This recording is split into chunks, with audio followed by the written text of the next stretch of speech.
বাজে right time বলতে গেলে 10:35 থেকে 1 মিনিট বেশি, 10:36 মতো বাজে।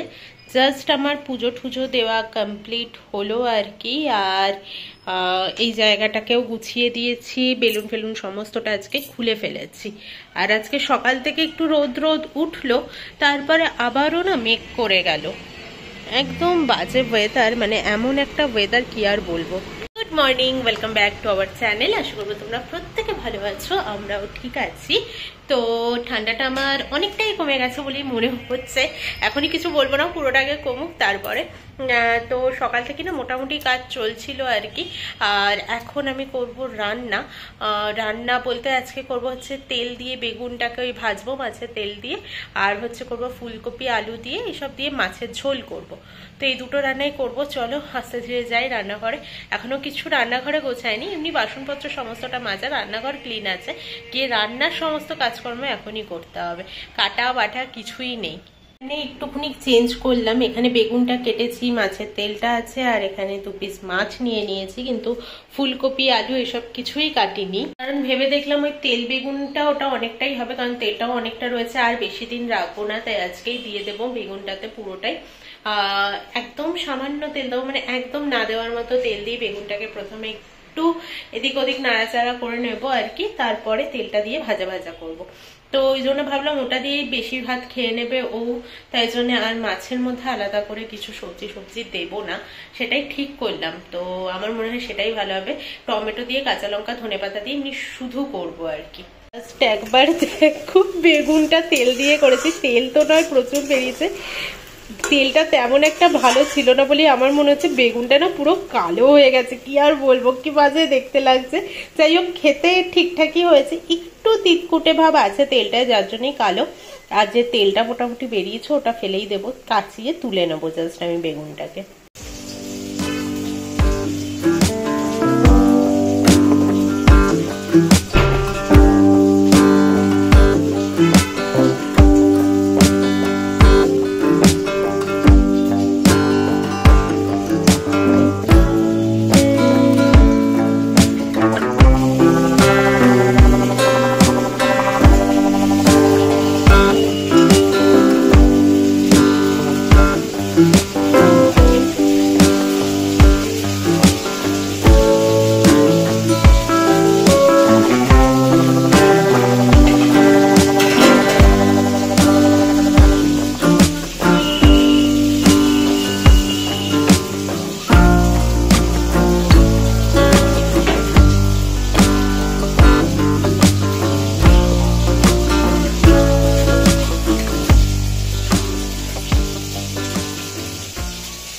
মাছের ঝোলটাও হয়ে গেছে, দেখো শুধু কাঁচা লঙ্কা দিয়ে, টমেটো দিয়ে, ধনেপাতা দিয়ে করলাম, আর হচ্ছে ধনে গুঁড়ো, জিরে গুঁড়ো, একটু হলুদ গুঁড়ো, এই তো আছেই। আর একদম অল্প তেল দিয়েছি, যেহেতু এটা একদম দেখতে দেখো কেমন লাগছে, মানে এটাকে ঢেকে রাখাই ভালো। তো চলো এটাকেও ঢেকে রাখি। আর এখানে ভাতটা বসাবো, পরে বসাবো, এখন তো খাওয়া দাওয়ার নেই কিছু। তো এটাকেও ঢেকে দিই মাছটাকে। চলো এবার ঘরে যাবো গিয়ে, এবার নিজের কাজ নিয়ে নিজেকে বসতে হবে। এখন বাজে 12টা বাজতে 5 মিনিট বাকি।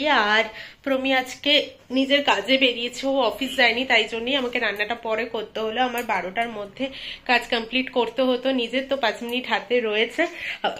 এবার নিজের কাজে একটু বসবো। আর প্রমিরও কাজ হয়ে গেছে, ও চলে আসছে বললো আমাকে। তো ভাতটা তো পরে বসাবো, ওখানে ও গ্যাস ধরিয়ে দিতে পারবে, সেটা নিয়ে অসুবিধে নয়। তো চলো এবার বসি, তোমাদের সাথে লাঞ্চে দেখা হচ্ছে। লাঞ্চ কমপ্লিট হয়ে গেছে। বাবা কেমন একটা যেন রোদ উঠে, যেন তাকানো যাচ্ছে না। এবার আমি খাবো কমলা লেবু, আর ও এখনো ভাত খাচ্ছে, তারপরে উঠে ও খাবে। তোমাকে কি আজকেও ছাড়িয়ে দিতে হবে? কেন? রোজ ছাড়িয়ে দেবো লেবু থেকে, ওই সাদা এই সুতোর মতো ওগুলোকে ছাড়িয়ে দেবো, তবে উনি গিয়ে লেবু খাবেন। আর মুসুম্বি হলে তো কেটে দিতে হয়। যাই হোক, তো এটা খেয়ে নিয়ে আমি ফ্রিজ থেকে বার করে জলে চুবিয়ে রেখে দিয়েছিলাম অনেকক্ষণ আগে। আর মাছটা না ভীষণ টেস্ট, ভীষণ টেস্ট। গোপাল ভাটটার জন্য বোধহয় কপিরাইট চলে আসবে, দাঁড়াও। এখন বাজে 5:30। আজকে খুব একটা চাপ নেই, কারণ দুপুরে বাসন কোসন সমস্তটা ধুয়ে রেখে দিয়েছিলাম। ওকে করে দেবো এবার চা। আর ও একটু বেরোতে হবে, ওর অফিসে হবে সিক্রেট সান্টা। মানে পুরো ধেড়ে সব তাদের হবে সিক্রেট সান্টা। তাই ওর যে নামটা উঠেছে সে বন্ধুর জন্য একটু গিফট কিনতে যেতে হবে ডিমার্টে। ভগবান জানে ও কি পাবে, যাই হোক। তো তাই জন্য যেতে হবে বাজারে, একটু কমলা লেবু আনতে যেতে হবে। মোটামুটি 2-3টে কাজ মতো আছে, আর এসে আমাকে রান্নাটাও করতে হবে। আর সমস্ত কাজ আজকে আবার সন্ধে দিতে হবে। এই সমস্ত কাজ আজকেও 8টার আগে সেরে ফেলতে হবে। আমার 8টা থেকে আবারও 2 ঘন্টা একটু বসতে হবে। তো ওই জন্যে তাড়াতাড়ি করার চেষ্টা করব। এখন তো 5:30 বাজে, আমার মনে হয় হয়ে যাবে, হাতে তো 2.5 ঘন্টা মতো টাইম আছে। আমরা এখন বেরোচ্ছি। মা আমাকে কিরকম লাগছে দেখি, কেন লাগছে জানি না। চুল তো এক তেলে হয়ে গেছে, আর চোখটা কেমন বসে গেছে মনে হচ্ছে। তো যাই হোক, এখন যাচ্ছি আমরা। প্রথমে বাজার যাব, কমলা লেবু তুলবো, তারপরে যাব ডিমার্ট। আজকেও লেবুটা খেলাম, আর 2টো লেবুই রয়েছে, কালকে ওকে দিয়ে দেবো। ও লেবু আর কলাও আনতে হবে, দুটোই আনতে হবে। আর তারপর যাব ডিমার্ট, ওই সিক্রেট সেন্টার। এই ধেড়ে ছেলেগুলোর সিক্রেট সেন্টার হবে। তুমি কি পাবে তার ঠিক নেই, ও যাচ্ছে গিফট কিনতে। এমন একটা জোকার মার্কা হাসি দিচ্ছে। জাস্ট আমাদের টিকিটার অবস্থা দেখো, এখানে 3 কেজি আলু আছে। 3 কেজি আলু 50 টাকা নিল, তাই জন্য নিয়ে নিলাম। আলু বেশি নেই, ও লাগতো আমার 2 দিন বাদেই, তো নিয়েই নিলাম একেবারে। আর লেবুর সাইজগুলো জাস্ট দেখো, আজকে 40 টাকা কেজি করে নিল কমলা লেবু, আর 2টো ক্যাপসিকাম নিলাম, আর 500 শসা নিলাম। এই হচ্ছে বাজার। টিকির অবস্থা ভীষণই খারাপ, যা হাত দিয়ে দিল মোর। আর ডিমার্টের বাজার করে কোথায় নেব ঠিক নেই। আর 8টা বেজে, মানে 7:30 বেজে গেছে। এখনো মাই চিকেনের মোড়ের সামনে ছাতু নিতে এসেছিলাম, আর ডিমার্ট থেকে আমরা ফ্যামিলি প্যাক নিয়েছি পপকর্নের। কখন খাবো জানি না। 7:30 অলরেডি বেজে গেছে। আমার 8:30টার মধ্যে যেন তেন প্রকারেণ সমস্ত রান্না শেষ করতে হবে। কখন কি হবে জানি না, যেটুকু বাকি থাকবে ও ঘুমই করে দেবে, নয়তো তাড়াতাড়ি চাটা খেয়ে আবার বাড়ি যাই। কটা বেজে গেছে দেখো। হ্যাঁ, ঘড়িতে এখন বাজে 7:45। আর এতটা দেরি কার জন্য হয়েছে? এই যে এই ব্যক্তির জন্য। তাই জন্য পুরো রান্না কমপ্লিট না হলে এই ব্যক্তিই করবে। তো চলো শুরু করি তাড়াতাড়ি। এটা মাখিয়ে রাখার জন্য ইউজ করছে হচ্ছে পরিমাণ মতো নুন, আদা রসুনের পেস্ট, রেড চিলি পাউডার মানে ঝালের জন্য। তোমাদের কাছে কাঁচা লঙ্কা বাটা থাকলে ইউজ করতে পারো, আপাতত আমার কাছে নেই আর তাড়াহুড়ো আছে। কাসুরি মেথি পাতাটাকে ওই শুকনো খোলায় টেলে নিয়ে তারপর হাতে গুঁড়ো করে দিয়েছি। আর এটা হচ্ছে 1 চামচ ছাতু, সেটাকেও শুকনো খোলায় টেলে নিয়ে তারপর দিয়েছি। এটাকে আপাতত আমি মাখিয়ে নেব।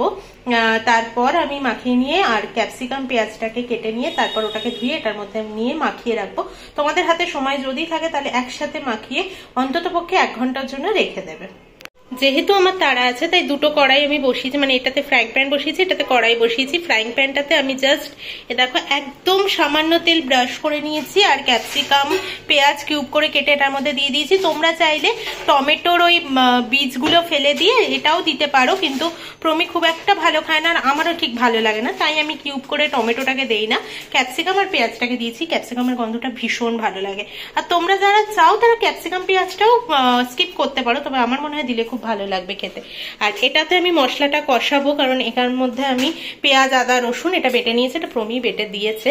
তো চলো তাড়াতাড়ি। আর এই আরেকজন দেখো, আমি খেটে মরছি আর খাচ্ছে দাঁড়িয়ে দাঁড়িয়ে। তোমাদের কাছে যদি ওই কাঠিগুলো মানে স্টিকগুলো থাকে তাতে ঢুকিয়ে নিয়েও করতে পারো এই ক্যাপসিকাম পেঁয়াজ সবটা। আমার কাছে যেহেতু স্টিকগুলো নেই তাই আমি এভাবে ফ্রাইং প্যানেই সেঁকে নিয়ে করব। আর এইখানে আমি দিয়ে দিয়েছি এটার মধ্যে পেঁয়াজ আদা রসুন, হালকা একটু মাখন দিয়েছি মানে বাটার দিয়েছি, আর একটু রিফাইন্ড অয়েল মিশিয়ে দিয়েছি। তোমরা চাইলে পুরোটাই বাটারেও করতে পারো। আর এটা যখন ম্যারিনেট করেছি তখন তোমরা চাইলে চারকোলও দিয়ে রাখতে পারো, আমার কাছে আপাতত ঘরে নেই তাই আমি ইউজ করছি না। কিন্তু একটু স্মোকি ফ্লেভারের জন্য একটু পোড়াটে মানে একটু কালচে রং আসবে তখন আমি নামাবো। এ পাশটায় একটু হয়েছে, এ পাশটা আরেকবার দেবো, আমি আরেকটা পাশ উল্টে দেবো। তো এখানে পেঁয়াজ আদা রসুনটা মোটামুটি ভাজা হয়ে গেছে, এবার আমি টক দইটা অ্যাড করে দেবো। মোটামুটি আমার এখানে মশলা কষানো হয়ে গেছে। মাংসটা ক্যাপসিকাম পেঁয়াজ যেখানে মাখিয়ে রেখেছিলাম সেই মশলাটা যেটা বেঁচেছিল আমি সেটাও এখানে দিয়ে দিয়েছি, কাচিয়ে একদম দিয়ে সবটা অ্যাড করে এবার নাড়াচাড়া করে কষিয়ে নেব। পরিমাণ মতো নুনটাও দেখে নেব আর ঝালটাও দেখে নেব। আমি কিন্তু কোনো হলুদ ইউজ করিনি। আমার এখানে মোটামুটি হয়ে এসেছে। আর একজন কমেন্ট্রি করছে ঘর থেকে, দাঁড়াও শোনাচ্ছি তোমাদেরকে। आपका आखिरी 20 मिनट, चलिए हाथ चलाइए, जल्दी काम कीजिए। শো হচ্ছে না, ঠিক আছে? আমি বলছি তাড়াহুড়ো করে, ওখান থেকে মাস্টার শেফের কমেন্ট্রি করছে। তো এখানে আমি ফ্রেশ ক্রিম আর কাসুরি মেথি দিলাম। ফ্রেশ ক্রিমটা অবশ্যই অপশনাল, তোমাদের যদি ইচ্ছে হয় তাহলে দেবে। এটাকে নেড়ে চেড়ে এবার আমি অফ করে দেবো, জাস্ট ওপর দিয়ে বাটারটা ফেলে রাখবো। আর খাওয়ার সময় যখন গরম করবো তখন বাটারটা তো অলরেডি মেল্ট হয়েই থাকবে, একটুখানি জাস্ট ফ্লেভারটাও ঢুকে থাকবে, ভালোই হবে একদিকে। তোমরা কিন্তু অবশ্যই হাতে টাইম থাকলে 1 ঘন্টা মতো রেখে দিও।